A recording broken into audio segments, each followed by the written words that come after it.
સુરતમાં હત્યાના બનાવો દિન પ્રતિદિન વધી રહ્યા છે। નજીવી બાબતોમાં હત્યાઓ થઈ રહી છે, ત્યારે સુરતના રાંદેર વિસ્તારમાં મિત્રએ જ મિત્રની પૈસાની લેતી દેતીમાં હત્યા કરી નાખી છે। 21 વર્ષીય યુવકની ચપ્પુના ઘા ઝીકીને હત્યા કરવામાં આવી છે। હાલ તો રાંદેર પોલીસે સમગ્ર મામલે તપાસ શરૂ કરી છે।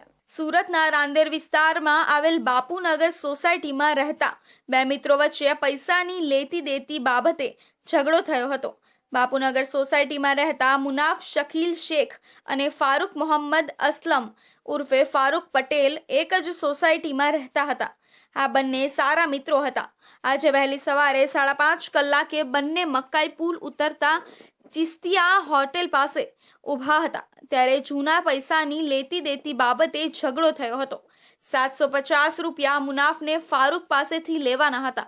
આ દરમિયાન ફારૂકે કહ્યું, મેં તને 450 રૂપિયા આપી દીધા છે। ત્યારે મુનાફ અને ફારૂક વચ્ચે ફક્ત 300 રૂપિયા મામલે ઝઘડો થયો હતો।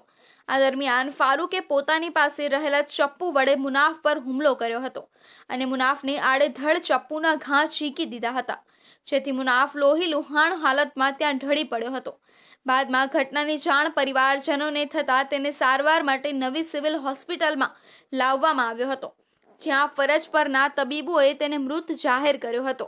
ઘટનાને પગલે રાંદેર પોલીસે લાશને પીએમ અર્થે ખસેડી વધુ તપાસ હાથ ધરી છે। રાંદેર પોલીસ સ્ટેશનની હદમાં ચિસ્તિયા 4 રસ્તા છે, મકાઈ પુલ પાસે। ત્યાં સવારના સમયે કંઈક પૈસાની લેતી દેતી બાબતમાં ઝઘડો થયેલ છે ને એની અંદર ખૂનનો બનાવ બનવા પામે છે, જેને અંદર ફરિયાદી નજીરભાઈ છે, એમના નાના ભાઈ મુન્ના ઉર્ફે માનસિક નાઓ તથા આ કામના આરોપી જે છે તે ફારૂક મોહમ્મદ અસલમ ઉર્ફે પંડિત ફારૂક પટેલ નાઓ વચ્ચે પૈસાની લેતી દેતી બાબતમાં સામાન્ય ઝઘડો થયો અને ઝઘડામાં આ કામના આરોપી ઉશ્કેરાઈ ગયેલ અને એને પાસેના ચપ્પુના જેવું હથિયાર હતું એ ચપ્પુના એના 7 આડના ભાગે ઘા મારી દીધેલ, જેથી વધારે પડતું બ્લીડિંગ થઈ ગયેલ અને પછી તાત્કાલિક 108ને બોલાવીને સિવિલ હોસ્પિટલમાં લઈ ગયેલ, તો ત્યાં સિવિલના ડોક્ટર શ્રીએ એને મરણ જાહેર કરેલ છે। અત્રે ઉલ્લેખનીય છે કે મૃતક મુનાફ શકીલ શેખ ફારૂક પટેલ બંને એક સોસાયટીમાં રહેતા હતા અને મિત્રો હતા।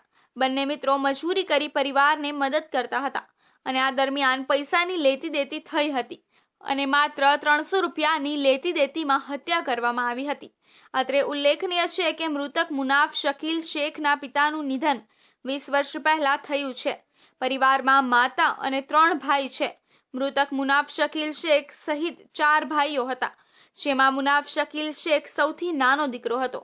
નાના દીકરાની હત્યા થતાં પરિવારમાં શોકનું મોજું ફરી વળ્યું છે। હાલ તો રાંદેર પોલીસે ગુનો નોંધી સમગ્ર મામલે હત્યારા મિત્રને ઝડપી પાડવા ચક્રો ગતિમાન કર્યા છે।